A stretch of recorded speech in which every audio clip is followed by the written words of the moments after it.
আপোনালোকক এনঅ'চি আপোনালোকৰ হাতত দি দিম আজিৰ পৰা আপোনালোকে কপালৰ পৰা যিটো লোনৰ নাম আছিল সেইটো আজিৰ পৰা মচি দিব পাৰিব আপোনালোকে জানে এটা সময় আছিল লোন উভতাই নিদিয়াৰ বাবে আপোনালোকৰ ঘৰৰ পৰা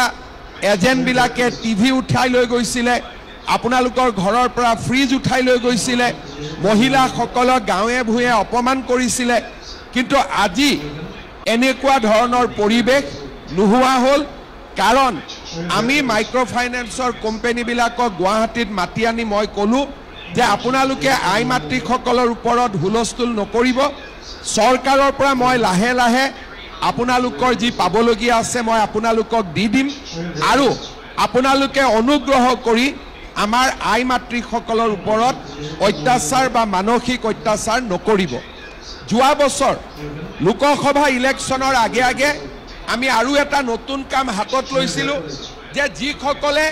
লোন ঘূৰাই দিয়া নাই বা লোন কিছু কিস্তি মাৰি তেওঁলোকে লোন দিয়া বন্ধ কৰি দিলে তেনেকুৱা মহিলাৰ যোনে 25,000 টকা পৰ্যন্ত লোন লৈছিলে তেনেকুৱা মহিলাৰ আমি এখন লিষ্ট বনালোঁ আৰু সেই লিষ্টত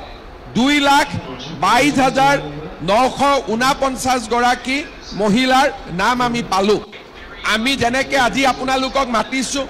তেনেকৈ আমি তেওঁলোকক মাতি আনিলোঁ আৰু তেওঁলোকৰ হৈ আমি বেংকত 291 কোটি টকা জমা দিলোঁ বেংকে নো অবজেকশন সার্টিফিকেট বা নো ডিউজ সার্টিফিকেট দিলে সেই সার্টিফিকেট আমি মহিলাসকলৰ মাজত বিতৰণ কৰি দিলোঁ এইবাৰ আমি ইয়াতে আৰু একাংশ মহিলাক আমি সহায় কৰিবৰ কাৰণে মই আহিছোঁ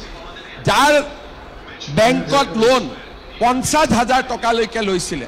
অৰ্থাৎ আজি আমাৰ ইয়াত যিসকল আই মাতৃ উপস্থিত আছে তেওঁলোকে মাইক্ৰ' ফাইনেন্সৰ পৰা 50,000 টকালৈকে লোন লৈছিলে কেইটামান কিস্তি ঘূৰাই দিলে তাৰ পিছত কিস্তি ঘূৰাই দিব নোৱাৰিলে আজি তেওঁলোকৰ কাৰণে বেংকত আমি 223 কোটি টকা জমা দিলোঁ আজিৰ পৰা আপোনালোকে কপালৰ পৰা যিটো লোনৰ নাম আছিল সেইটো আজিৰ পৰা মচি দিব পাৰিব আৰু আজিৰ পৰা আপোনালোকে বেংকত বা NBFCত নতুনকৈ